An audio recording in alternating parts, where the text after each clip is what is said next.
अयोध्या जी के सभी लोगों को मेरा प्रणाम।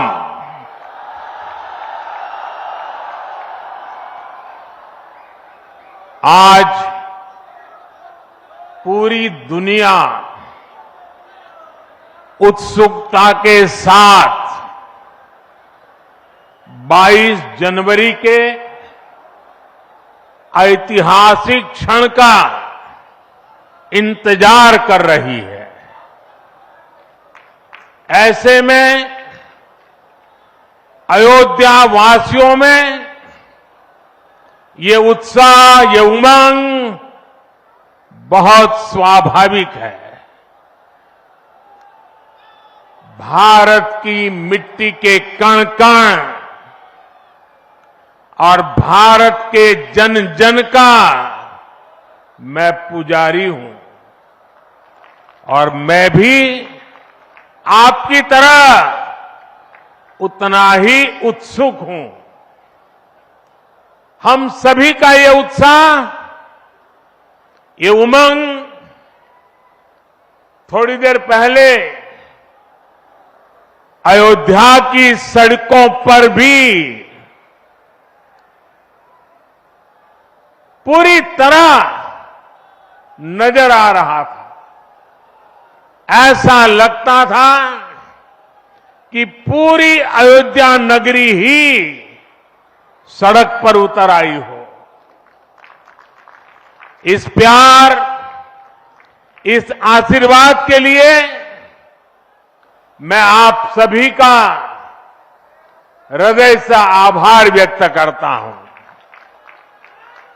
मेरे साथ बोलिए, सियावर रामचंद्र की, सियावर रामचंद्र की, सियावर रामचंद्र की।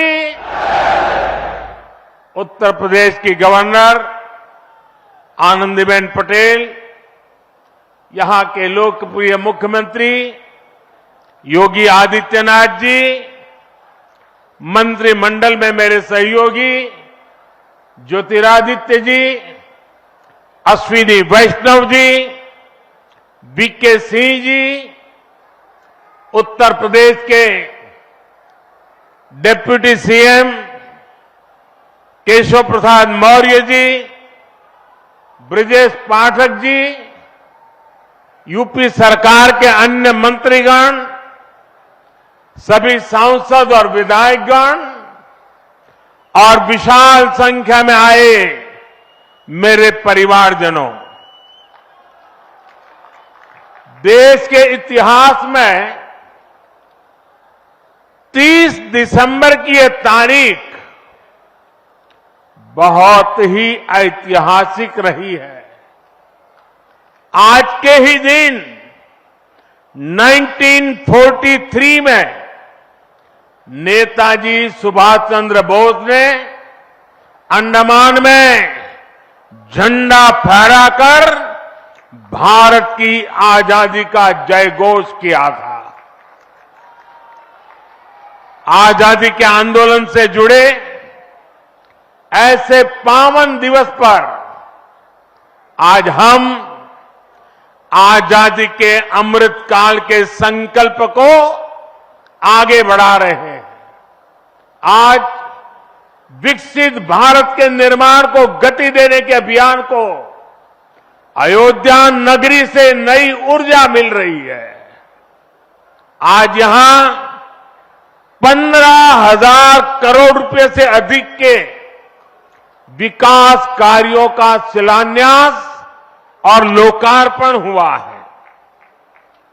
इंफ्रास्ट्रक्चर से जुड़े ये काम आधुनिक अयोध्या को देश के नक्शे पर फिर से गौरव के साथ स्थापित करेंगे। कोरोना जैसी वैश्विक महामारी के बीच ये कार्य अयोध्या वासियों के अथक परिश्रम का परिणाम है। मैं सभी अयोध्या वासियों को इन परियोजनाओं के लिए अनेक अनेक बधाई देता हूं। मेरे परिवारजनों, दुनिया में कोई भी देश हो, अगर उसे विकास की नई ऊंचाई पर पहुंचना है तो उसे अपनी विरासत को संभालना ही होगा। हमारी विरासत हमें प्रेरणा देती है, हमें सही मार्ग दिखाती है। इसलिए आज का भारत पुरातन और नूतन दोनों को आत्मसात करते हुए आगे बढ़ रहा है। एक समय था जब यही अयोध्या में रामलला टेंट में विराजमान थे। आज पक्का घर सिर्फ रामलला कोई नहीं, बल्कि पक्का घर देश के 4 करोड़ गरीबों को भी मिला है। आज भारत अपने तीर्थों को भी संवार रहा है, तो वहीं डिजिटल टेक्नोलॉजी की दुनिया में भी हमारा देश छाया हुआ है। आज भारत काशी विश्वनाथ धाम के पुनर्निर्माण के साथ ही देश में 30,000 से ज्यादा पंचायत भवन भी बनवा रहा है। आज देश में सिर्फ केदार धाम का पुनरुद्धार ही नहीं हुआ है, बल्कि 315 से ज्यादा नए मेडिकल कॉलेज भी बने हैं। आज देश में महाकाल महालोक का निर्माण ही नहीं हुआ है, बल्कि हर घर जल पहुंचाने के लिए पानी की 2 लाख से ज्यादा टंकियां भी बनवाई है। हम चांद, सूरज और समुद्र की गहराइयों को भी नाप रहे हैं, तो अपनी पौराणिक मूर्तियों को भी रिकॉर्ड संख्या में भारत वापस ला रहे हैं। आज के भारत का मिजाज यहां अयोध्या में स्पष्ट दिखता है। आज यहां प्रगति का उत्सव है, तो कुछ दिन बाद यहां परंपरा का उत्सव भी होगा। आज यहां विकास की भव्यता दिख रही है, तो कुछ दिनों बाद यहां विरासत की भव्यता और दिव्यता दिखने वाली है। यही तो भारत है। विकास और विरासत की यही साझा ताकत भारत को 21वीं सदी में सबसे आगे ले जाएगी। मेरे परिवारजनों, प्राचीन काल में अयोध्या नगरी कैसी थी, इसका वर्णन खुद महर्षि वाल्मीकि जी ने विस्तार से किया है। उन्होंने लिखा है, कोसलो नाम मुदितः स्फीतो जनपदो महान निविष्ट सरयू तीरे प्रभुत धन धान्यवान।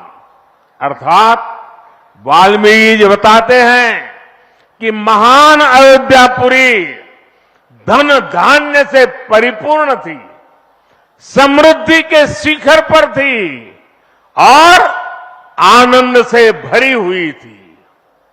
यानी अयोध्या में विज्ञान और वैराग्य तो था ही, उसका वैभव भी शिखर पर था।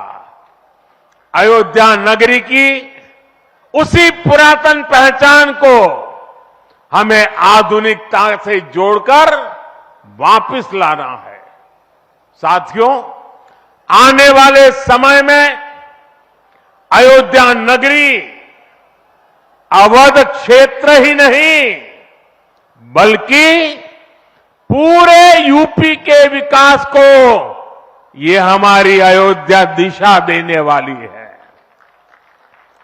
अयोध्या में श्री राम का भव्य मंदिर बनने के बाद यहां आने वाले लोगों की संख्या में बहुत बड़ी वृद्धि होगी।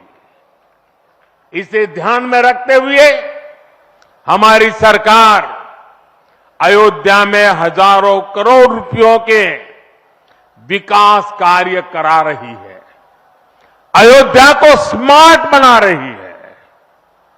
आज अयोध्या में सड़कों का चौड़ीकरण हो रहा है, नए फुटपाथ बन रहे हैं, आज अयोध्या में नए फ्लाईओवर बन रहे हैं, नए पुल बन रहे हैं। अयोध्या को आसपास के जिलों से जोड़ने के लिए भी यातायात के साधनों को सुधारा जा रहा है। साथियों, आज मुझे अयोध्या धाम एयरपोर्ट और अयोध्या धाम रेलवे स्टेशन का लोकार्पण करने का सौभाग्य मिला है। मुझे खुशी है कि अयोध्या एयरपोर्ट का नाम महर्षि वाल्मीकि के नाम पर रखा गया है। महर्षि वाल्मीकि ने हमें रामायण के माध्यम से प्रभु श्री राम के कृतित्व से परिचित करवाया। महर्षि वाल्मीकि के लिए प्रभु श्री राम ने कहा था, तुम त्रिकालदर्शी मुनिनाथा, तुम त्रिकालदर्शी मुनिनाथा, विश्व बदर जिमी तुमरे हाथा। अर्थात हे मुनिनाथ, आप त्रिकालदर्शी हैं, संपूर्ण विश्व आपके लिए हथेली पर रखे हुए बेर के समान है। ऐसे त्रिकालदर्शी महर्षि वाल्मीकि जी के नाम पर अयोध्या धाम एयरपोर्ट का नाम इस एयरपोर्ट में आने वाले हर यात्री को धन्य करेगा। महर्षि वाल्मीकि द्वारा रचित रामायण वो ज्ञान मार्ग है जो हमें प्रभु श्री राम से जोड़ती है।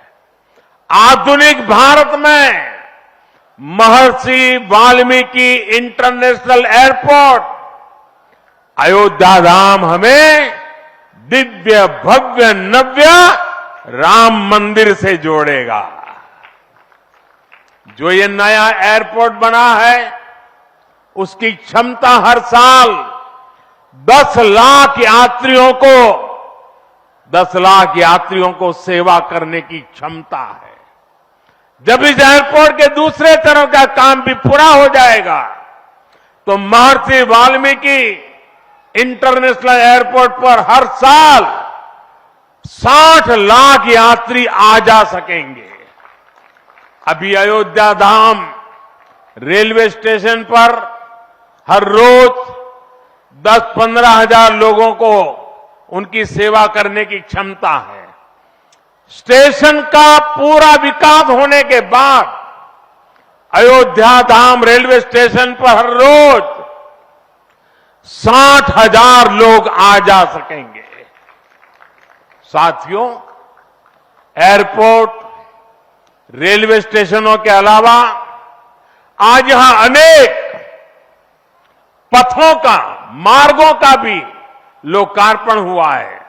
राम पथ, भक्ति पथ, धर्म पथ और श्री राम जन्मभूमि पथ से आवाजाही और सुगम होगी। अयोध्या में आज ही कार पार्किंग स्थलों का लोकार्पण किया गया है।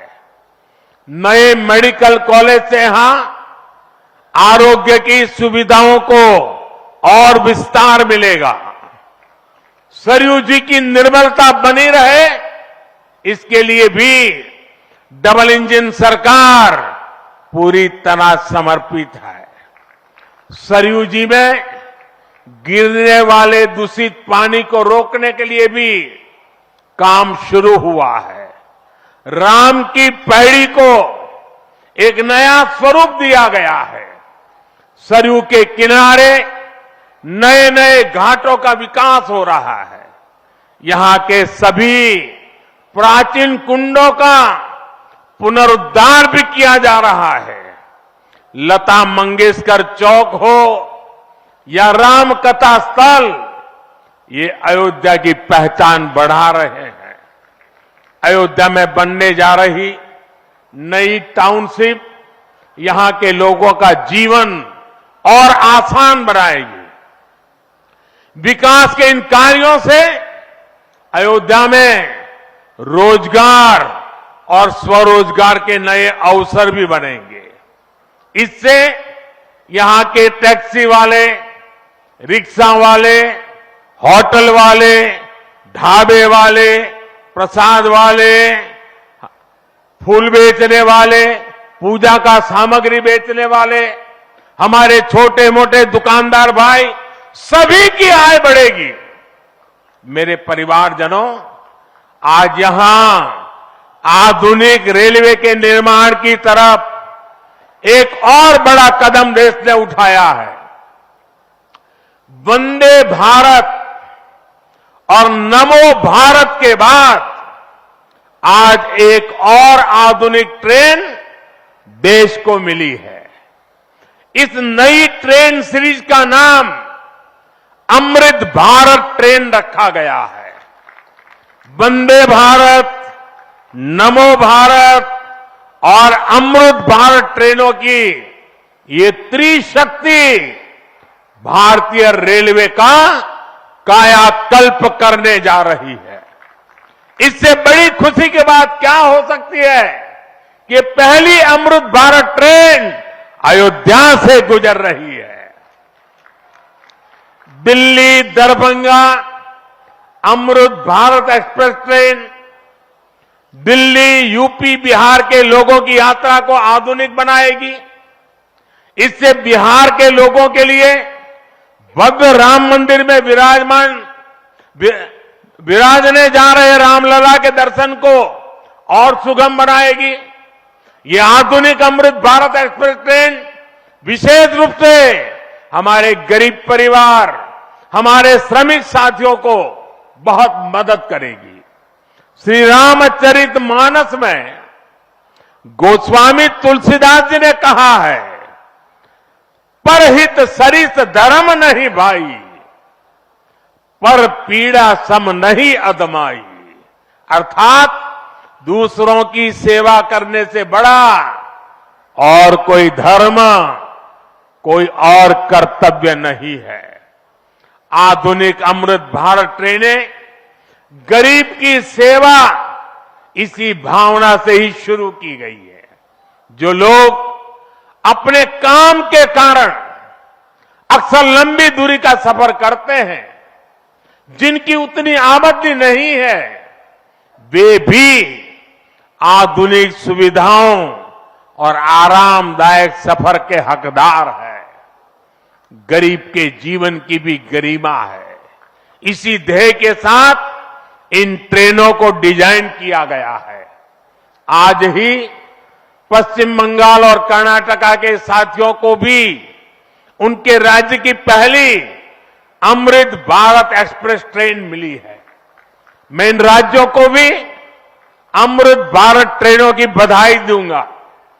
मेरे परिवारजनों, विकास और विरासत को जोड़ने में वंदे भारत एक्सप्रेस बहुत बड़ी भूमिका निभा रही है। देश की पहली वंदे भारत एक्सप्रेस ट्रेन काशी के लिए चली थी। आज देश के 34 रूट पर वंदे भारत एक्सप्रेस ट्रेनें चल रही है। काशी, वैष्णो देवी के लिए कटरा, उज्जैन, पुष्कर, तिरुपति, शिरडी अमृतसर, मदुरई, आस्था के ऐसे हर बड़े केंद्रों को वंदे भारत जोड़ रही है। इसी कड़ी में आज अयोध्या को भी वंदे भारत ट्रेन का उपहार मिला है। आज अयोध्या धाम जंक्शन, आनंद विहार वंदे भारत शुरू की गई है। इसके अलावा आज कटरा से दिल्ली, अमृतसर से दिल्ली, कोयम्बटूर बेंगलुरु, मंगलुरु मडगांव, जालना मुंबई, इन शहरों के बीच भी वंदे भारत की नई सेवाएं शुरू हुई है। वंदे भारत में गति भी है, वंदे भारत में आधुनिकता भी है और वंदे भारत में आत्मनिर्भर भारत का गर्व भी है। बहुत ही कम समय में वंदे भारत से 1.5 करोड़ से अधिक यात्री सफर कर चुके हैं। विशेष तौर पर युवा पीढ़ी को ये ट्रेन बहुत पसंद आ रही है। साथियों, हमारे देश में प्राचीन काल से ही तीर्थ यात्राओं का अपना महत्व रहा है, अपना गौरवशाली इतिहास रहा है। बद्री विशाल से सेतुबंध रामेश्वरम की यात्रा, गंगोत्री से गंगा सागर की यात्रा, द्वारकाधीश से जगन्नाथपुरी की यात्रा, द्वादश ज्योतिर्लिंग की यात्रा, 4 धामों की यात्रा, कैलाश मानसरोवर यात्रा, कांवड़ यात्रा, शक्ति पीठों की यात्रा, पंढरपुर यात्रा, आज भी भारत के कोने कोने में कोई न कोई यात्रा निकलती रहती है। लोग आस्था के साथ उनसे जुड़ते रहते हैं। तमिलनाडु में भी कई यात्राएं प्रसिद्ध हैं।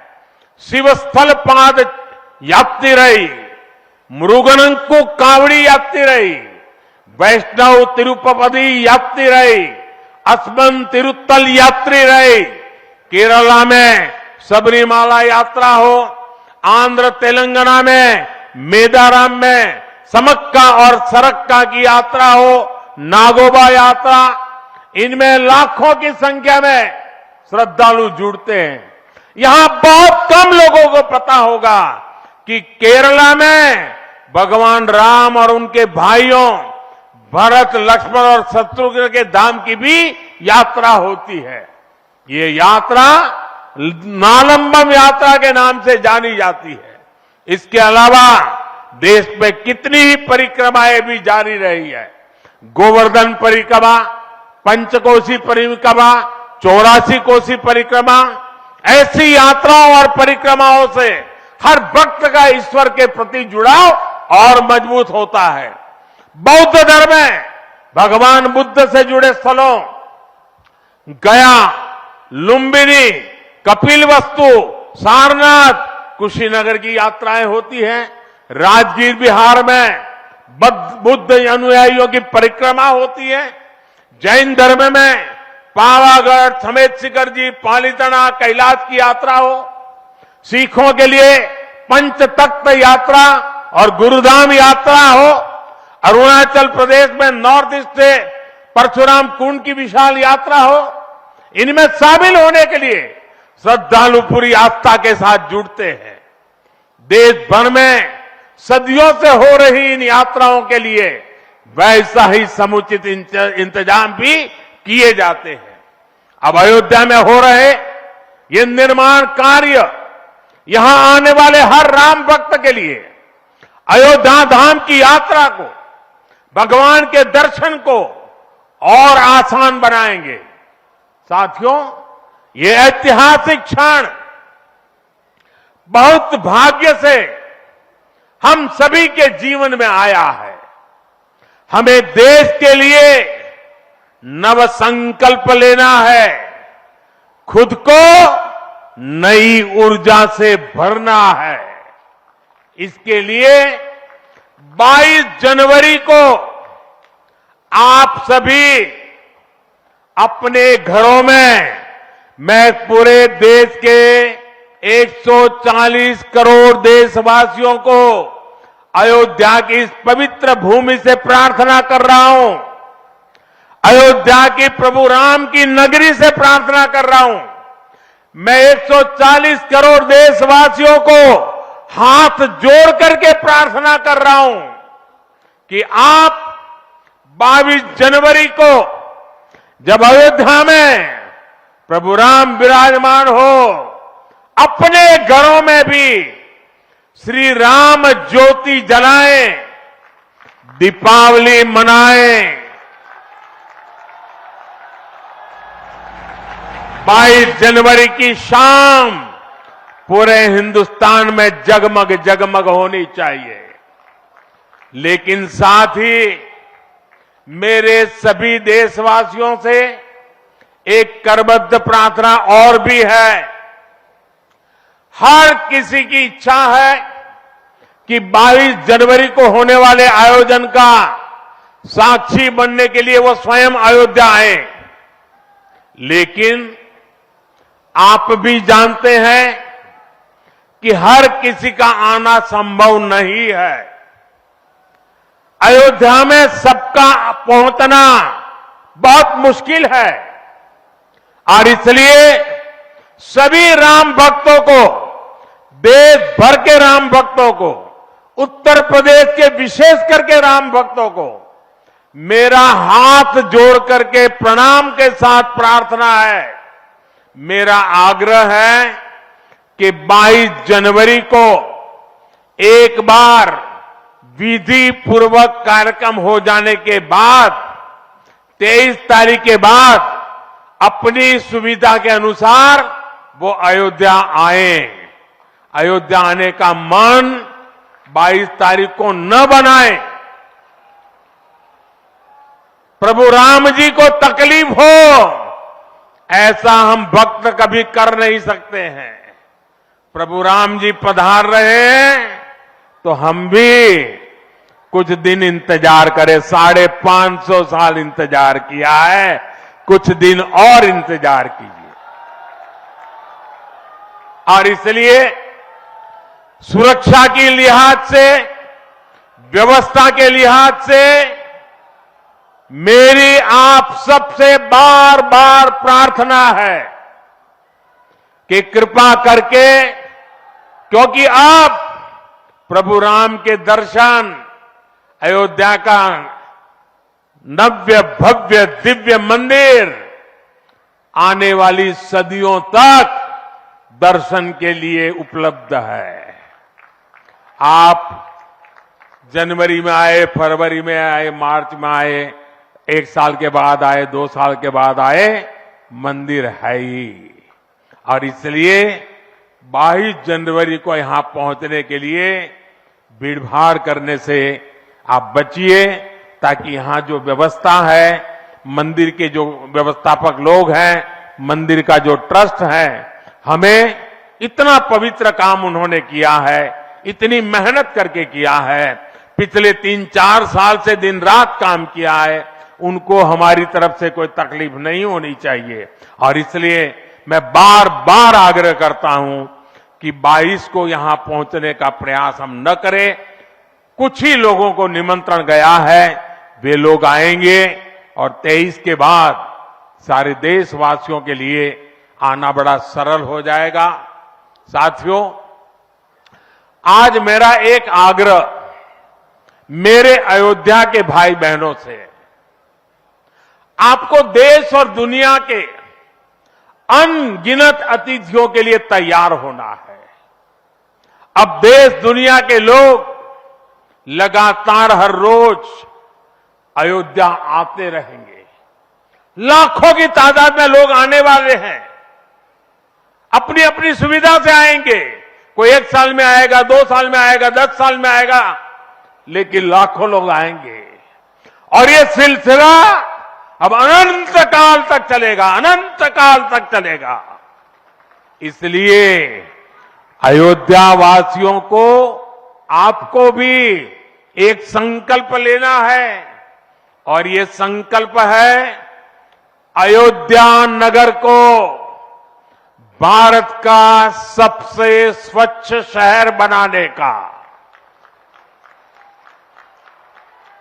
ये स्वच्छ अयोध्या, ये अयोध्या वासियों की जिम्मेदारी है और इसके लिए हमें मिलकर हर कदम उठाना है।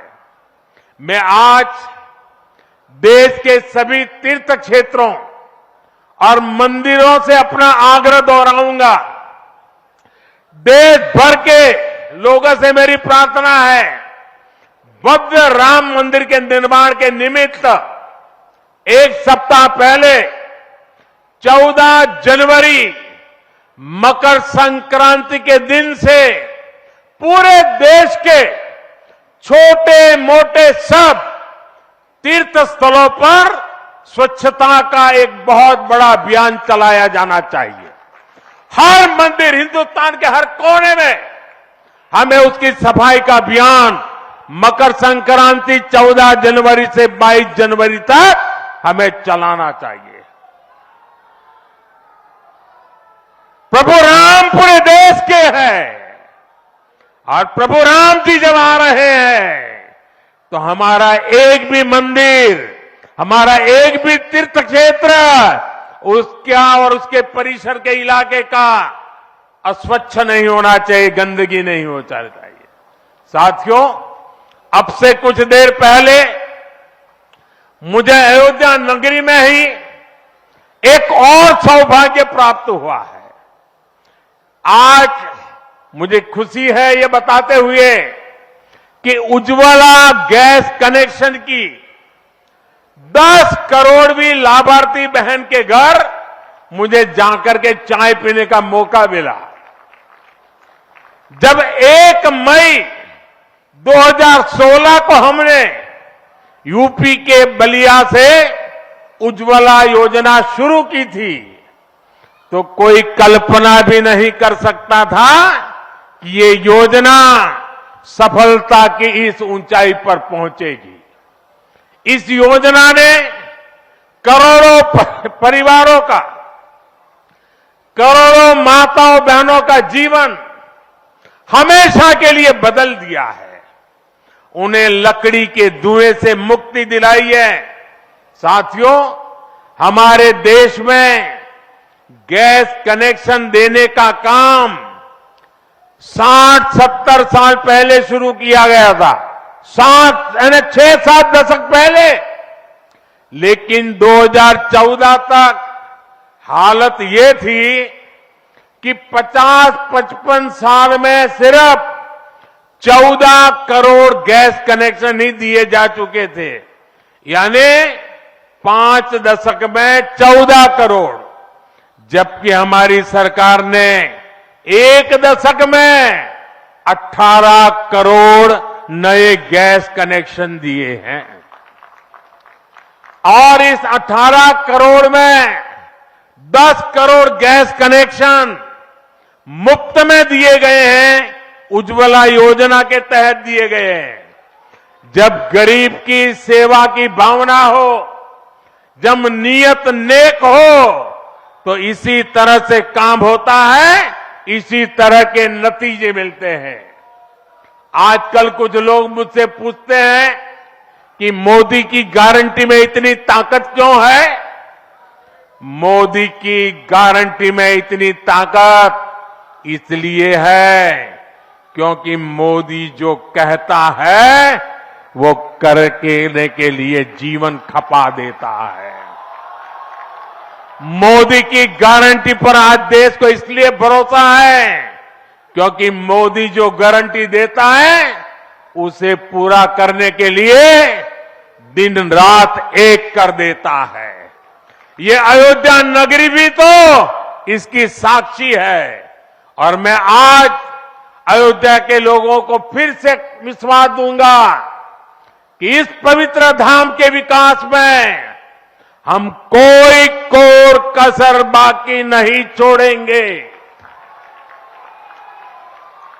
श्री राम हम सभी पर आशीर्वाद रखें, इसी कामना के साथ अपनी वाणी को विराम देता हूं। प्रभु श्री राम के चरणों में प्रणाम करता हूं और आप सबको विकास कार्यों की बधाई देता हूं। मेरे साथ बोलिए, सियावर रामचंद्र की, सियावर रामचंद्र की, सियावर रामचंद्र की, भारत माता की, भारत माता की, भारत माता की। बहुत बहुत धन्यवाद।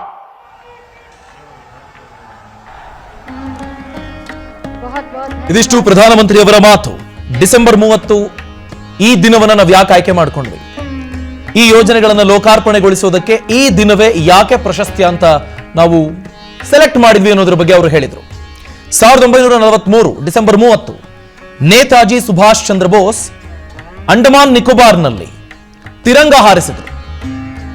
ಆಜಾದ್ ಹಿಂದ್ ಅವರು ನಿರ್ಮಿಸಿದ್ದ ಸೇನೆ ಏನಿತ್ತು ಅದರ ಪ್ರಕಾರ ಅಂಡಮಾನ್ ಅಂಡ್ ನಿಕೋಬಾರ್ ಭಾರತದಲ್ಲಿ ಬ್ರಿಟಿಷರ ಆಳ್ವಿಕೆಯಿಂದ ಸ್ವತಂತ್ರ ಪಡ್ಕೊಂಡ ಮೊದಲ ಜಾಗ ಪೋರ್ಟ್ ಬ್ಲೇರ್ ಅಂತ ಅವರು ಘೋಷಣೆ ಮಾಡಿದ್ರು ಡಿಸೆಂಬರ್ 30, 1943। ಅದಕ್ಕೆ ಈ ದಿನವನ್ನು ಆಯ್ಕೆ ಮಾಡಿಕೊಂಡ್ವಿ ಅಂತ ಹೇಳಿದ ಅವರು, ರಾಮಜ್ಯೋತಿ ಬೆಳಗಿ ಜನವರಿ 22ನೇ ತಾರೀಕು ಅಯೋಧ್ಯೆಗೆ ಎಲ್ಲರೂ ಬರಕ್ಕಾಗಲ್ಲ, ಆ ಪ್ಲಾನ್ ಮಾಡಬೇಡಿ ತಕ್ಷಣಕ್ಕೆ, ಜನವರಿ 22ಕ್ಕೆ ನಾನು ಹೋಗ್ತೀನಿ, ಅದು ಬೇಡ, ಜನವರಿ 23ರ ನಂತರದಲ್ಲಿ ನೀವು ಪ್ಲಾನ್ ಮಾಡ್ಕೊಂಡು ಬನ್ನಿ, ಯಾವಾಗಾದ್ರೂ ಬನ್ನಿ, ಅದಕ್ಕೆ ಬೇಕಾದ ಎಲ್ಲ ತಯಾರಿ ಆಗಿದೆ, ಸಿದ್ಧತೆಗಳಾಗಿವೆ। ಒಟ್ಟು ಈಗ 65,000 ಸ್ಕ್ವೇರ್ ಫೀಟ್ ಜಾಗದಲ್ಲಿ ವಿಮಾನ ನಿಲ್ದಾಣ ಇದೆ। ಇದು 5 ಲಕ್ಷ ಸ್ಕ್ವೇರ್ ಫೀಟ್ ಜಾಗಕ್ಕೆ ವಿಸ್ತಾರಗೊಳ್ಳುತ್ತೆ। ಅಲ್ಲಿಗೆ ಯೋಚನೆ ಮಾಡಿಕೊಳ್ಳಿ, ಈಗ ಆಗಿರುವ ಅಭಿವೃದ್ಧಿಯ ಹತ್ತಿರ 9 ಪಟ್ಟು ಎಕ್ಸ್ಟ್ರಾ, 8ರಿಂದ 9 ಪಟ್ಟು ಅಂದ್ಕೊಳ್ಳಿ। ಇನ್ನು ಮಿಕ್ಕಂತೆ ಉತ್ತರ ಪ್ರದೇಶದ ರೈಲ್ವೆ 100% ಎಲೆಕ್ಟ್ರಿಕ್ ಅನ್ನೋದರ ಕುರಿತಾಗಿ ಯೋಗಿ ಆದಿತ್ಯನಾಥ್ ಅವರು ಮಾಹಿತಿಯನ್ನು ಹಂಚಿಕೊಂಡರು। ಜನವರಿ 22ರಂದು ಅಯೋಧ್ಯೆಯಲ್ಲಿ ರಾಮ ಮಂದಿರ ಉದ್ಘಾಟನೆ ಆಗುತ್ತೆ, ಮನೆಯಲ್ಲೇ ರಾಮಜ್ಯೋತಿ ಬೆಳಗಿ ದೀಪಾವಳಿ ಆಚರಿಸಿ ಪ್ರಧಾನಿ ಮೋದಿ ಕರೆ ಕೊಟ್ಟಿದ್ದಾರೆ। ದೇಶವೇ ಝಗಮಗ ಅನ್ನಬೇಕು ಜನವರಿ 22ರಂದು, ಹೀಗಾಗಿ ನಿಮ್ಮ ಮನೆಯಲ್ಲಿ ಆವತ್ತಿನ ಸಂಜೆ ದೀಪ ಬೆಳಗಿ, ಆ ದೀಪದ ಹೆಸರು ರಾಮಜ್ಯೋತಿ। ಜನವರಿ 23ರ ನಂತರ ಬನ್ನಿ, ರಾಮನಿಗೂ ಸಮಸ್ಯೆ ಆಗಬಾರದು, ನೋವಾಗಬಾರದು, ಅಯ್ಯೋ ಇಷ್ಟೊಂದು ಜನ ಒಂದೇ ದಿನ ಬಂದ್ರು ಸಮಸ್ಯೆ ಆಯ್ತು ಅಂತ ಅನ್ಸಬಾರದು ಪ್ರಭು ಶ್ರೀರಾಮನಿಗೆ, ಹಾಗೆ ಪ್ಲಾನ್ ಮಾಡಿಕೊಳ್ಳಿ ಅಂತ ಕರೆ ಕೊಟ್ಟಿದ್ದಾರೆ।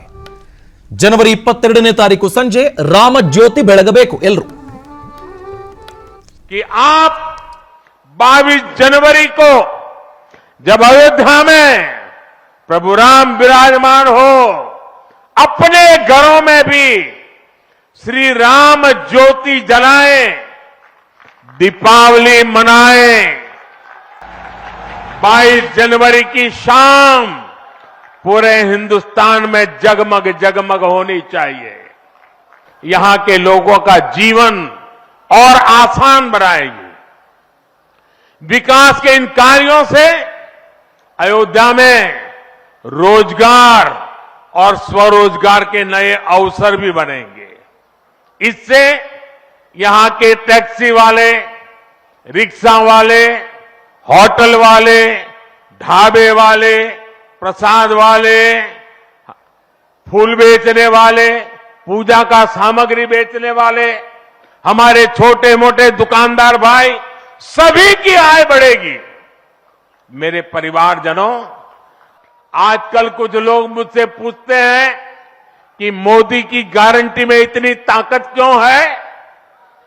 मोदी की गारंटी में इतनी ताकत इसलिए है क्योंकि मोदी जो कहता है वो करने के लिए जीवन खपा देता है।